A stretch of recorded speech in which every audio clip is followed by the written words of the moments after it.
இன்னைக்கு இந்த வீடியோவில் மாஸ்க் படத்துக்கான ரிலீசிங் டேட்டு, இட்லி கடை, லோகா இந்த படங்களுக்கான ஓடிடிக்கான ரிலீசிங் டேட்டு, அதுக்கப்புறமா காந்தாரா சாப்டர் 1 படத்துக்கான பாக்ஸ் ஆஃபீஸ் கலெக்ஷன் அப்படின்னு சொல்லிட்டு இன்னைக்கு இந்த வீடியோவில் இவ்வளோ சினிமா அப்டேட்ஸ்லாம் கிடைச்சிருக்கு. ஒன் பை ஒன்னாக நம்ம அப்படியே வந்து கேட்டலாம். நம்ம கவின் அண்ணாவோட மாஸ்க் படத்துக்கான ரிலீசிங் டேட்டை இப்போ அஃபிஷியலாக சொல்லிட்டாங்க. இந்த மாஸ்க் படத்தை வர நவம்பர் 21 தியேட்டர்ஸில் ரிலீஸ் பண்ண போகிறாங்க. நம்ம கவின் அண்ணா ஹீரோவாக நடிச்சிருக்க இந்த மாஸ்க் படம் எப்படிப்பட்ட படமாக இருக்கும் அப்படின்னு சொல்லிட்டு நம்ம வெயிட் பண்ணி பார்க்கலாம். இந்த படத்தில் இன்னொரு முக்கியமான ரோலில் நம்ம ஆண்ட்ரியாவும் வந்து நடிச்சிருக்காங்க.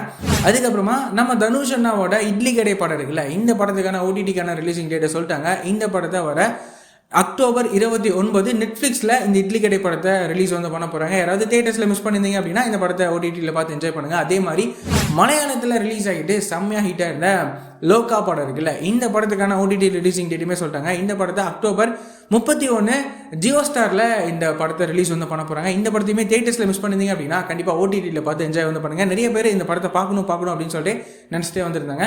அதே மாதிரி காந்தாரா சாப்டர் 1 படம் இருக்குல்ல, இந்த படம் ரிலீஸ் ஆகிட்டு செம்மையாக வந்து ஹிட்டாக இருந்தது. இந்த படம் ரிலீஸ் ஆகிட்டு வேர்ல்டு வைடாக கிட்டத்தட்ட 818 கோடி வரைக்கும் வசூல் வந்து பண்ணியிருக்கு. இந்த விஷயத்த இப்போ அஃபிஷியலாகவே வந்து சொல்லிட்டாங்க. கண்டிப்பாக இது வந்துட்டு ஒரு மிகப்பெரிய நம்பராக வந்து பார்க்கப்படுது.